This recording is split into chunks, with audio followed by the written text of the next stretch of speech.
Hi, good evening mga Bisadya. This is once again your friend. My name is Frederick Eniga, your friend from Southern Leyte, usa ka puro nga Bisadya, and I would like to welcome you all to my channel.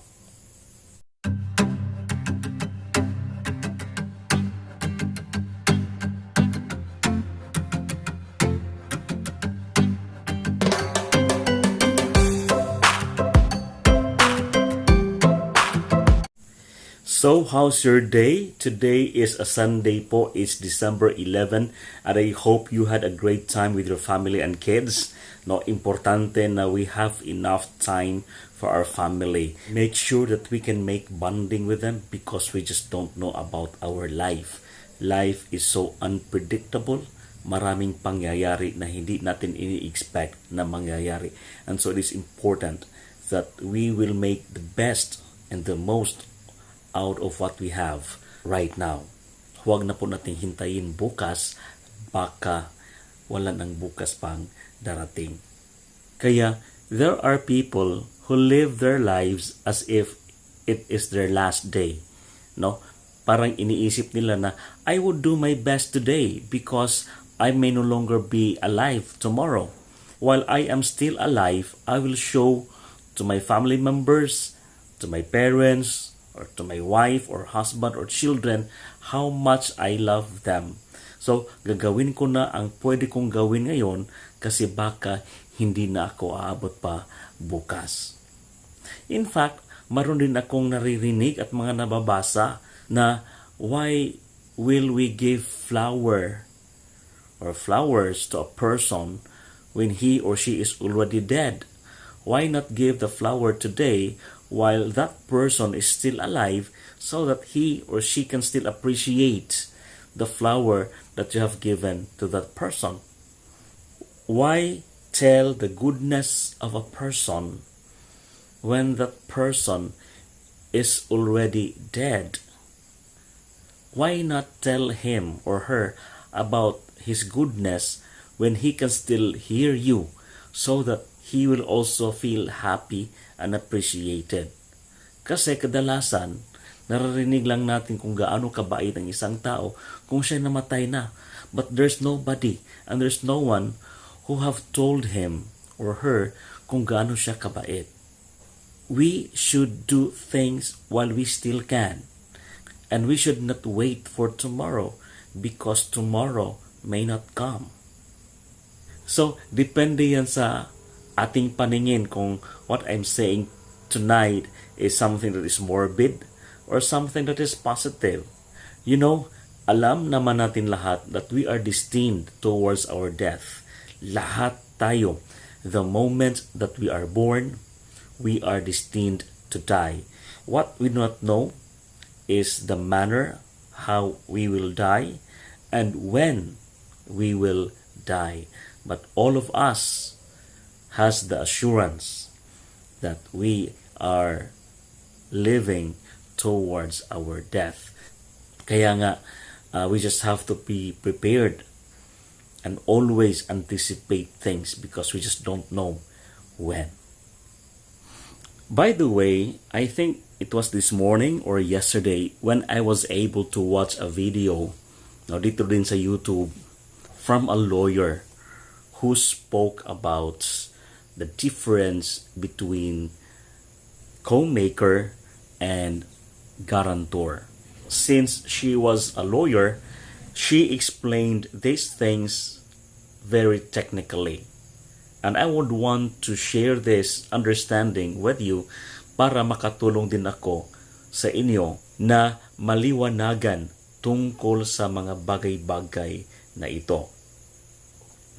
Of course, as a social being and as a human person, we are inclined to help other persons, especially those persons who are close to our hearts. May mga kaibigan tayo o kakilala tayong nangangailangan ng tulong na dahil sa ating relasyon sa kanila ay gusto nating tulungan, gusto nating samahan sila sa kanilang paghihirap. And in some instances, it entails money. May isa kang kakilala o kaibigan na nangailangan ng tulong kung hindi man siya hihingi ng tulong sa iyo, ay magpapatulong siya na magiging guarantor ka or co-maker ka sa isang loan sa bangko dahil kailangan talaga nila ang pera and they have no other recourse but to avail a loan from the bank or other lending institutions or companies. So, in these cases, you can be of help by being a guarantor or a co-maker. So ngayon, pag-uusapan natin ano ang kaibahan ng guarantor tsaka co-maker. So, before you sign any documents pertaining to a loan, make sure that you have understood your role in that particular transaction, whether you are a guarantor or you are a co-maker. It is important that we will understand the difference between a guarantor and a co-maker because this will have an implication and an effect on you personally when time comes. Okay, ano ba ang co-maker? Ang co-maker ay yung isang tao na nagbibigay ng assurance doon sa isang tao na mag-a-avail ng loan, and we can refer to that person as the principal. No? Ang principal, siya talaga yung nangungutang, siya talaga yung nag-loan. And for the bank to grant and approve his application for loan, nangangailangan sila ng co-maker because the co-maker will give the assurance na mababayaran ang loan ng principal.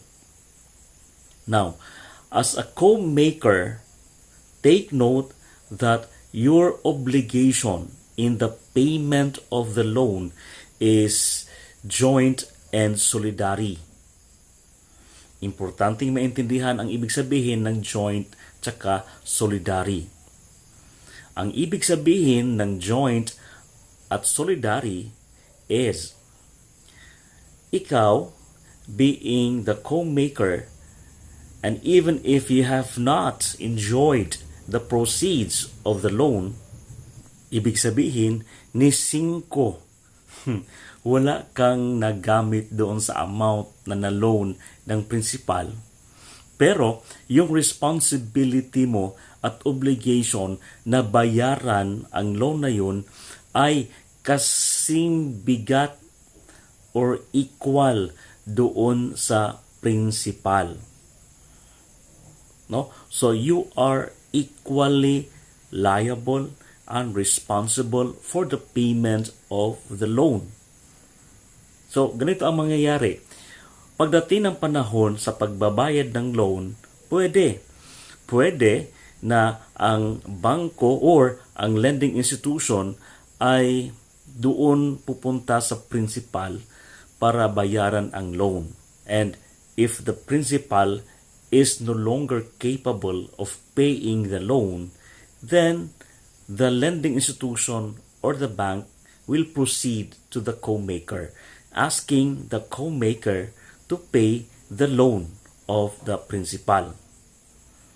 But it is also possible that even if the principal is still capable of paying the loan, but it is the option, it is the prerogative of the bank or the lending institution to proceed to the co-maker instead. So, kahit kayang bayaran ng principal ang loan, pero kung gugustuhin ng bangko na doon maningil sa co-maker, pwede yun. Because solidary nga ang responsibility or obligation ng co-maker doon sa principal. Pwedeng mamili ang bangko kung sino sa inyong dalawa ang kanyang sisingilin pagdating sa bayaran ng loan. It's either the principal or the co-maker. Kaya nga sa pinagtatrabahoan ko, mayroon kaming mga kasama na nagiging co-maker sa isang colleague namin Pinatawag sila sa bangko kasi yung principal hindi na nakapagbayad sa kanyang loan sa bangko. And so, the bank went after the co-maker. Sila ang pinagbabayad sa loan ng principal. But again, as I mentioned earlier, kahit capable pa ang principal na magbayad ng loan, kung gugustuhin ng bangko o ng lending institution na doon magsingil sa co-maker instead sa principal, pwede yon, no? Because that is the role of a co-maker sa isang loan. Kaya before you sign the document, make sure that you understand and you know what is your role in that particular loan. Are you a co-maker? So if you are a co-maker, so be ready of your obligation and responsibility. Kasi yung obligation mo, yung responsibility mo ay katulad doon sa principal, as if ikaw mismo ang nag-loan. Ano ang kaibahan sa guarantor? So, the role of the guarantor is similar to the role of a co-maker. The bank approves the loan applied for by the principal because there is the guarantor who gives the assurance na mababayaran ang loan. No? So without the guarantor, hindi ma-approve ng bangko o ng lending institution ang loan ng principal. But as a guarantor, the obligation and the responsibility of the guarantor starts only when the principal is no longer capable to pay for the loan. Kung hindi na kayang bayaran ng principal ang kanyang loan, then doon napapasok sa eksena ang guarantor because the lending institution or the bank will now proceed to the guarantor so that the loan will be fully paid. So, can you see the difference between the role of the co-maker vis-a-vis the guarantor? Mas mabigat ang responsibility, ang obligation ng co-maker as compared sa guarantor.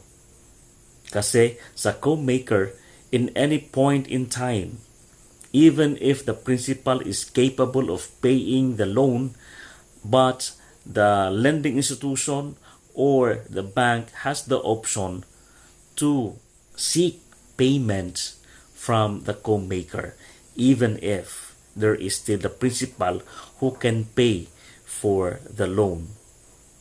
But then again, if the principal is no longer capable of paying the loan, then it is now the obligation of the co-maker to pay the loan.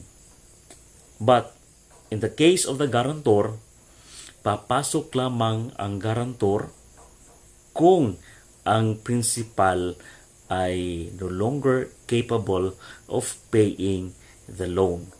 While the principal is still capable of paying the loan, then as a guarantor, he or she cannot be asked to pay the loan of the principal, unlike sa co-maker.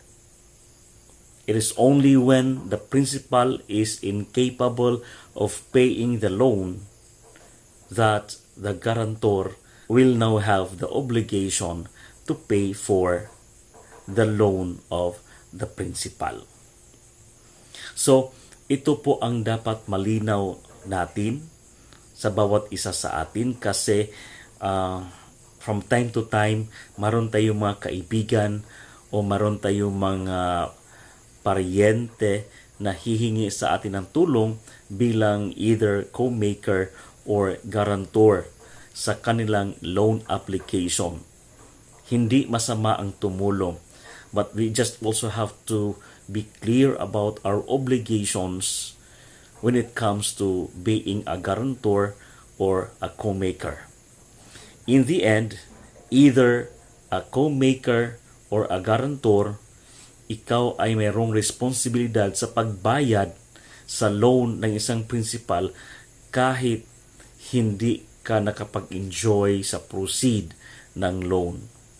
Ibig sabihin, wala kang nakuha kahit 5 pesos or 10 pesos from the loan, no? Kasi doon na-enjoy ito lahat ng principal, ginamit ito lahat ng principal, but when it comes to payment, when it comes to paying the loan, ikaw bilang guarantor or ikaw bilang co-maker ay mayroon ng obligasyon sa pagbayad ng loan.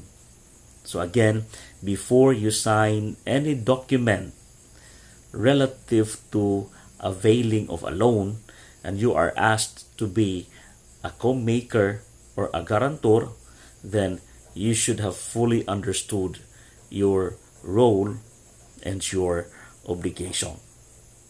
So, I hope mayroon kayong natutunan sa akin ngayong gabi, and you can also tell your friends about these things because kailangan nating malaman ang mga bagay-bagay para sa pagdating ng panahon ay we will not find ourselves in a problematic situation. Of course, I am not saying na mali ang tumulong sa ibang mga tao, pero importante ding malaman natin ang ating mga obligasyon. We know and we are aware of our obligations and responsibilities whenever we enter into this kind of transaction, no?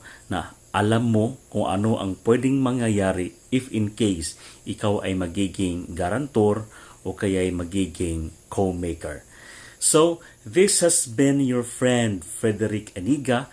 Daghang salamat sa inyong makanunadson nga pagsuporta sa ahong channel, and I hope that what I have shared with you, you are now able to see what I see and understand what I understood.